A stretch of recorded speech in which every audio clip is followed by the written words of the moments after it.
ลิงnó đệt cầm mà im ăn đi dạo dạo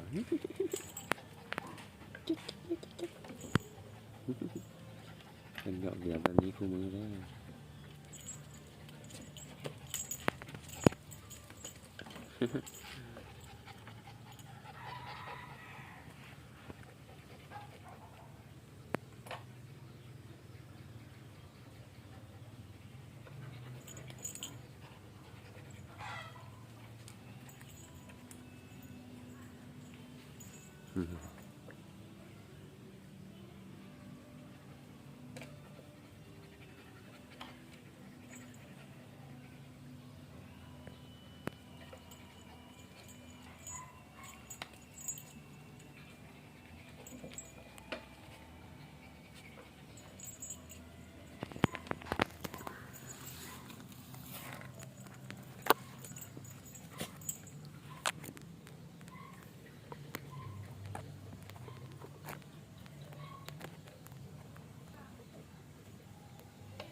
này lắm dạo dạo cái đường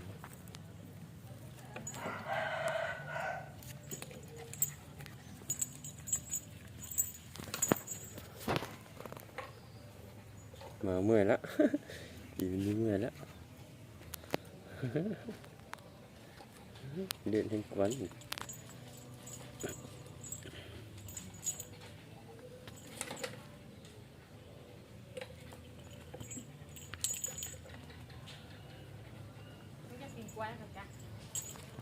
có hai xì nuôi cái ba hào có hai chín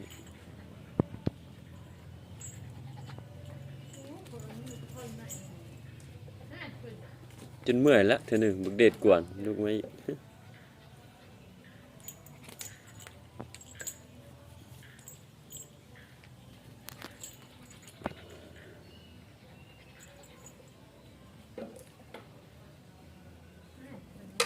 เป็นชั่วโมงแล้วเดี๋ยวเดียว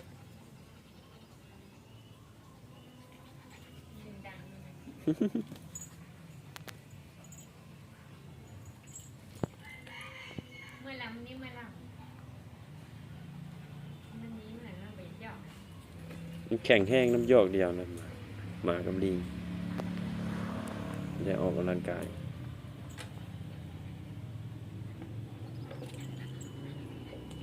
ลิงฝึกว่ายมาท่าน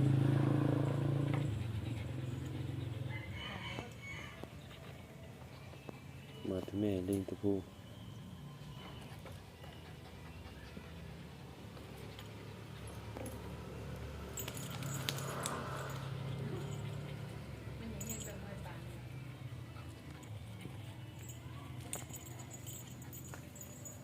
ครับพี่มันอีมันนี้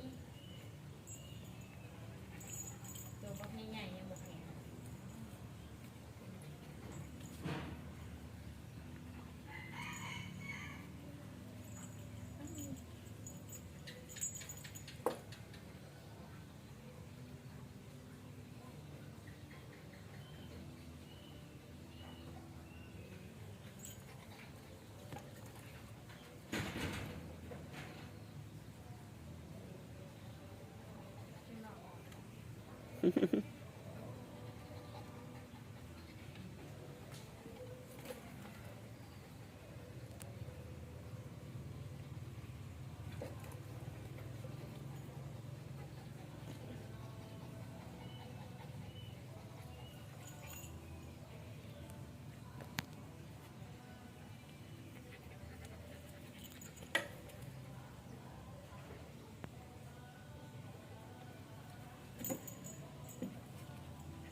นะสามนี้ก็เนาะ